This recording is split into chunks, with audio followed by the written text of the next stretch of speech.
Wilmington, California is located in the Los Angeles area and is known for its high levels of pollution due to the 3 oil refineries located in the city: Marathon, Valero, and Phillips 66. The refineries have been linked to air pollution, water pollution, and toxic waste, which has resulted in significant health problems for residents. According to the United States Census Bureau, as of 2020, the population of Wilmington was approximately 52,000, with 87.7% of the population being Latino, 4.2% white, and 4.1% African American. Median household income in Wilmington is less than $50,000, which is lower than the national median household income. The demographics of Wilmington, California, combined with the high levels of pollution from the refineries, have created a significant environmental justice issue in the city. The residents of Wilmington are disproportionately impacted by the pollution, and many suffer from respiratory illnesses, cancer, and other health problems as a result.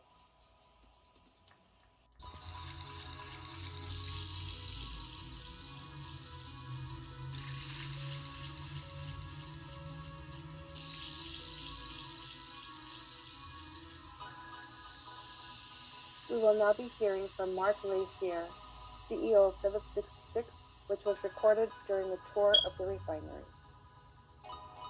Used to check all the samples that get checked around an oil refinery, both here in Wilmington and Carson. And we've also got a tank farm where we pump our finished gasoline, jet fuel, and diesel in Torrance. It's about 3 miles away, and all the gasoline gets checked before it's shipped out for sale. Most of our gasoline is for Southern California. We do send some of our gasoline to Arizona and Nevada, but primarily California. Left, that cement building, that's called our central control room. And we've got about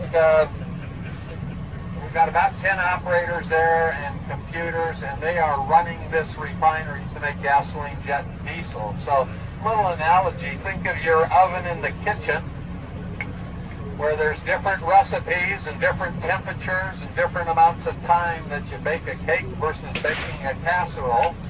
So if you're making California gasoline or Arizona gasoline and you're running these units out here to make jet fuel versus diesel versus gasoline, those 10 operators and the computers are changing the knobs on those ovens, let's just say, to make that product. So think of the heavy oil that you see out of a car.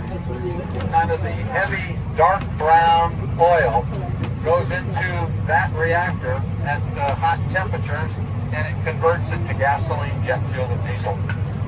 Here's where the reactor has many products, and through a combination of distillation towers and a lot of equipment that you see. The refineries in Wilmington represent a clear example of environmental injustice. The Latino working class community is unfairly impacted by pollution from the refineries, leading to respiratory problems and other health issues. Bullard also states that communities of color and low-income communities are often affected by environmental hazards such as air pollution and toxic waste sites. The lack of representation and accountability for decision makers has contributed to this environmental injustice in the area.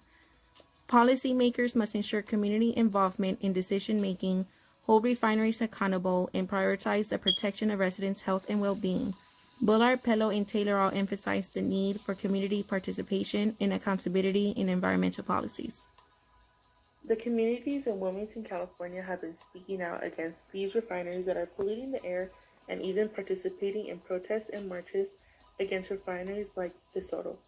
There are residents of Wilmington who are members of Communities for a Better Environment, which is an organization that is working to achieve environmental health and justice by preventing and reducing pollution and building green, healthy, sustainable communities.